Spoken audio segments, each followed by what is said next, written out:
Mummy returns மாதிரி beef returns. Sunday தான் beef biryani சாப்பிட்டோம். மத்தியானம் இப்போ சாப்பிட்டு தட்டு போட்டு பார்த்துருப்பீங்க, அதில் ப்ரோட்டீனே இல்லை. ஸோ அம்மா வந்து சிக்கன் கேட்டாங்க. ஓகே, ஒரு சிக்கன் கொடுத்துட்டாங்க. So chicken lollipop. அம்மாவுக்கு வந்து பீஃப் பிடிக்காது. பொதுவாகவே அவங்க பூர்வீகமாகவே சாப்பிடல. ஆனால் நமக்கு பிடிக்கும். நம்மளை சாப்பிடாதன்னா அவங்க சொல்ல மாட்டாங்க. உனக்கு பிடிச்சது நீ சாப்பிடுப்பா, எனக்கு பிடிக்கலப்பா. நம்ம யாரையும் கம்பல் பண்ணுறதில்ல.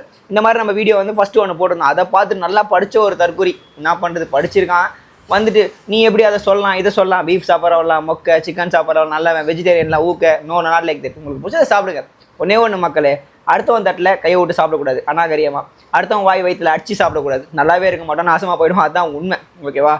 பட் அவ்வளோ படிச்சும் பிரோஜனம் இல்லை. அதனால தான் ஆக்சுவலாக மேபி இந்த வீடியோ அவனை பார்ப்பா அவனுக்கு நான் ரிப்ளை பண்ணல, விட்டேன். ரொம்ப படிச்சிருந்தான். என்னடா அந்த படிப்பை நான் மதிக்கிறேன் வேறு. குச் நை போல் சக்தா, குச் நை கர் சக்தா, அச்சா சே காவோ, தும்கோ பீஃப் பிடிச்சிருக்கா பீஃப் சாப்பிடுங்க, சிக்கன் பிடிச்சிருக்கா சிக்கன் சாப்பிடுங்க, இல்லை இட்லி இருக்குது பாருங்கள், 2 இட்லி கார குழம்பு அதையும் சாப்பிடுங்க. ஓகே, லாலிபாப் மாதிரி சூப்பராக இருக்குது. நான் பாரதி நகரில் தான் வாங்கினேன், வெளியே தான் வாங்கினேன்.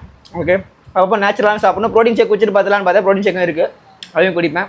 சாப்பிடுங்க. சாப்பிட்டது செரிச்சிடும், மீதி இருக்கிறதால் செரிச்சு விடுறதுக்கு உடற்பயிற்சி பண்ணுங்கள். லவ் யூ மக்களே.